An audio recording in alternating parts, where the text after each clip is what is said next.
Hi, welcome to the Writing an Abstract workshop. My name is Elizabeth Chi. I am a CUNY BA fellow. So this is a video recording of our workshop slides. So if you have any questions about the Writing an Abstract workshop or activities that will be presented today, please email us at fellows@cunyba.cuny.edu. So the Writing an Abstract workshop is part of the CUNY BA Research Skills mini courses. So here are a list of other workshops that we are offering. So do check out the research materials and resources that we have uploaded. And also do check out the CUNY BA Student Showcase and Senior Day. The CUNY BA Student Showcase is an annual event that spotlights the academic and creative work of CUNY BA students for the wider CUNY community. It's happening in person this year. It's going to be our 4th annual event. And it'll be taking place on Friday, May 12th at 1 p.m. At the Martin E. Siegel Theater at the Graduate Center. It will be followed by Senior Day, which is where graduating CUNY BA students will pick up their regalia and decorate their caps. And we're all also able to network with other CUNY BA students and staff to celebrate their journey in the program. So do join us for these events. The Student Showcase applications are ongoing until February 24, so we look forward to having your application and to see you present at the Student Showcase this Senior Day. So let's get started with the Writing an Abstract workshop. So I'll begin with the general background of an abstract and the parts of the abstract. All right, so what is an abstract?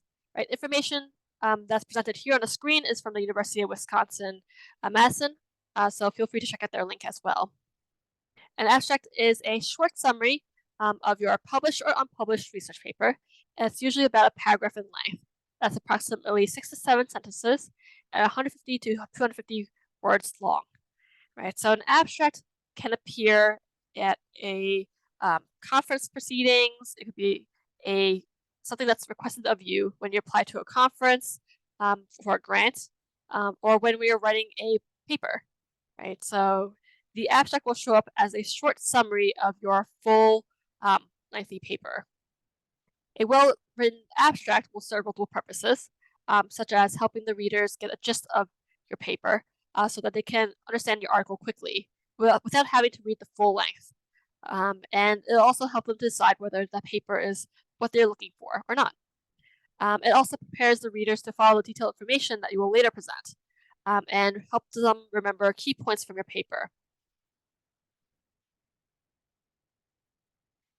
So the parts of an abstract are very similar to the parts of a scholarly article. It starts out with an introduction, and that introduction will generally have a context, a general topic, or background information about your research, and then go into the specific topic of your research.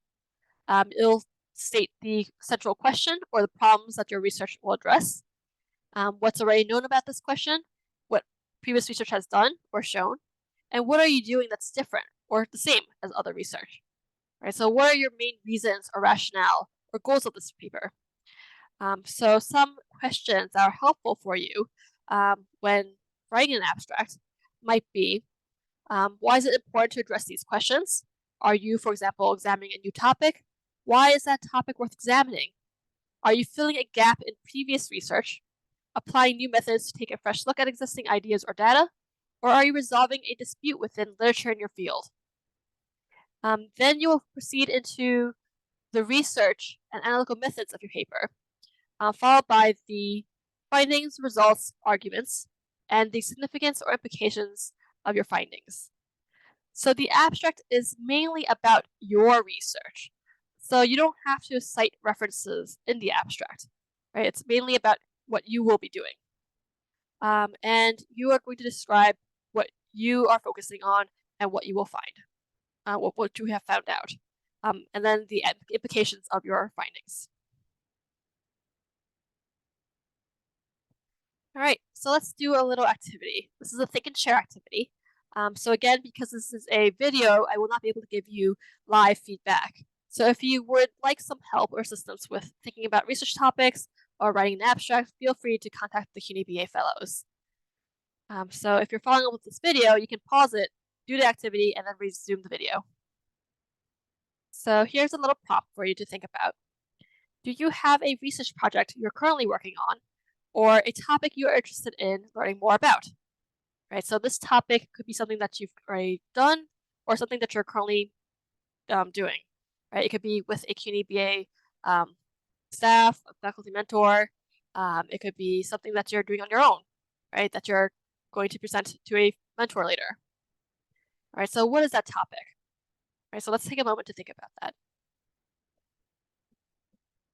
Okay, so once you have that topic, let's move on to the next activity. So we're going to identify the parts of an abstract. So I have created a Google Doc, and you will see the link in our slides, and I'll also share it in this video. All right, so before we get to the Google Doc, let's look at some library resources. So we may have heard that we can use Google Scholar or the CUNY Home Campus Library to look up articles and look up information. So if I was to do a screen share of Google Scholar, and you'll see that on the screen here. All right, so here's Google Scholar. I could actually combine the Google Scholar results with my CUNY results. Right, so if I was to go under settings, this is the 3-line hamburger sign. Click on that. I click on the settings, and then click on library links. So here I can actually type in my CUNY affiliated libraries. So I'm affiliated with the Graduate Center, so I can type that in, CUNY Graduate Center, do a search, and I can see the Minas Rees Library. I can check this button off. I'm also teaching at the College of Staten Island, so I have access to that library as well. So I can type that in. Right, and do a search there. So here I can type in, I can check off that College of Staten Island. For you, you may type in whichever home campus that you are affiliated with and that you have access to. Okay, so now that I've checked off libraries, I'm gonna click Save. Right, and it will redirect me back to Google Scholar. So now let's focus on our keywords for the topic that we're interested in. So I'm interested in higher education, learning, and the field of psychology. Right, so I could put those keywords in and do a search. And here are my top results. But you will also notice that on the right-hand side, you will see that the full text is now available. It's being linked for the Graduate Center and also at CSI.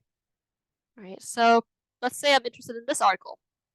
And I can actually find this article if I click on this link, and it will redirect me. Right, so this is going to ask me to log in to my CUNY credentials. So since I'm off campus, I will have to log in. Right, so I log in. And now I should be able to download the full PDF article. Right, so but also on this publisher website, you would also be able to find that abstract. Right, so here we have the abstract. And again, the abstract is a short, summarized version of your article that you're interested in. Right, so let's say I'm interested in this article, and I'll be using this for my demonstration.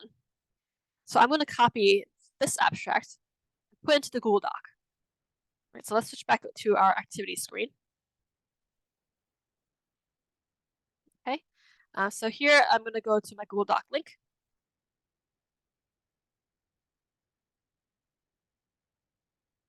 Okay, and now on Google Doc, I will have my activity here. So you'll see that it's the same thing that I have posted on the slides. And here we already have some students who have filled it in during the live workshop. But there is space below for you to fill in as well. So here my topic that I was interested in, right, was higher education,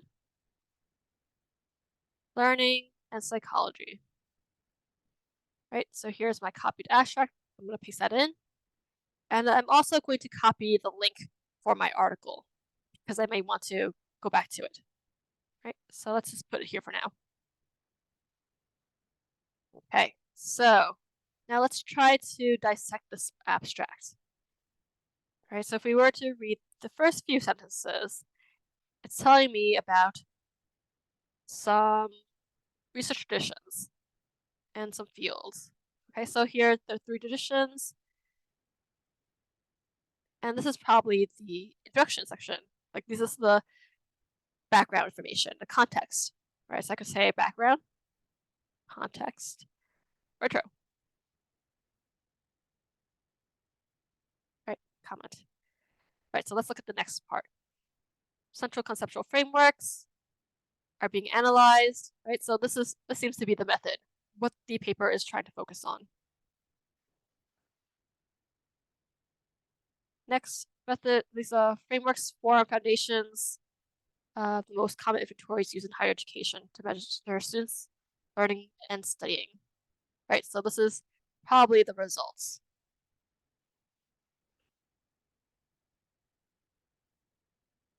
And then a larger multi-layered perspective is outlined, right? So this also seems to be what they're trying to do. So this seems like the results. And also the contributions, right? So this is their impact, what the article is achieving. So we can also say significant findings and implication.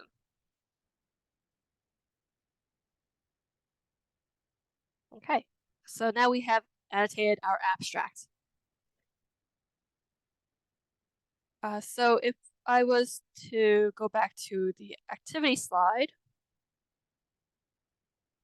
right, you can try it as well, and feel free to contact CUNY BA Fellows if you want us to check it out. All right, so let's go into the next part. So here I have some examples from the University of Wisconsin-Madison, and these are other abstracts that they have annotated. So we have a few abstracts from different fields. The first one is from the social sciences, and here you'll see that they have a very similar format to what we've just annotated. It starts out with a topic, the question that they're reviewing, followed by what the previous research has done, the rationale for the new study, methods, and finally findings, implications, and significance of the study. Right, so we see it in the highlighted sections. Here's another example. This is the humanities. And here they have annotated 2 boxes. But again, it starts out with the context, topic, followed by research questions, significance, and methods. Here's another example. This is from the sciences, right? So this is in 3 annotations this time. First one, again, topic, rationale, research question, then comes the method and results, and lastly, significance or implications. So across the 3 examples, right, the sciences, humanities, social sciences, we see that the text is different, but the overall structure is quite the same. All right, so now let's try it for you, right? So here we have some prompts that I've copied over from the Student Showcase application. So if you were to fill in these questions, you will have an abstract.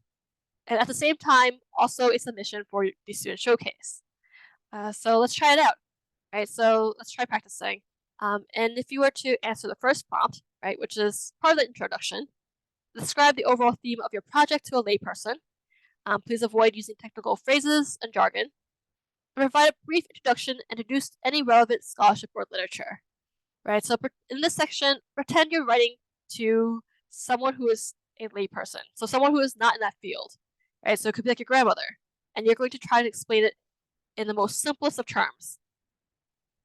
All right, then go into your research question. What are you studying? Right, what is your research question? Then the method section, which is how are you studying it? What research methods did you use in your project? How does your chosen method help achieve the project's aims?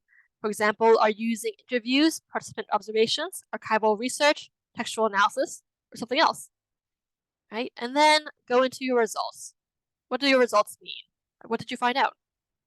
Right, and then discussion, which includes the significance and implications of the study. Right, so what is the project's impact, or what were its outcomes?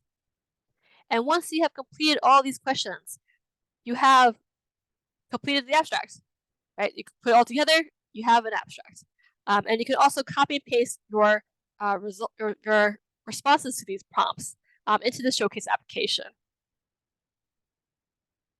Right, so if we were to go back to the Google Doc, if I was to click on this link, right, I can scroll to the bottom of the page, and you'll find space below where you can type in your responses to those questions, right? And if you have any questions about these prompts or the Student Showcase application, feel free to contact the CUNY BA Fellows. Okay. So lastly, I have a few links that we'd like to share with you. Right? And the first one is, again, the Student Showcase application. So if you were to follow the code, the QR code, right, you'll get to the application page. And applications are open until February 24. And we greatly would appreciate your participation in this showcase. Right, another QR code link. We have library and research resources. So here you'll find a list of resources that will be helpful for you when you're completing any sort of scholarly research. And lastly, our link to the Research Skills mini courses post-workshop survey. So we greatly appreciate any feedback that you have for this workshop, this writing abstract workshop, or any of the other workshops that you're attending or looking into. And we will use any feedback to improve our next set of events. Okay, and finally, our email. So again, feel free to reach us at fellows@cunyba.cuny.edu. Or if you'd like to contact me personally, my email is below as well. It's elizabeth.chi59@cunyba.cuny.edu. Okay, so thank you again. And we look forward to seeing you at another event.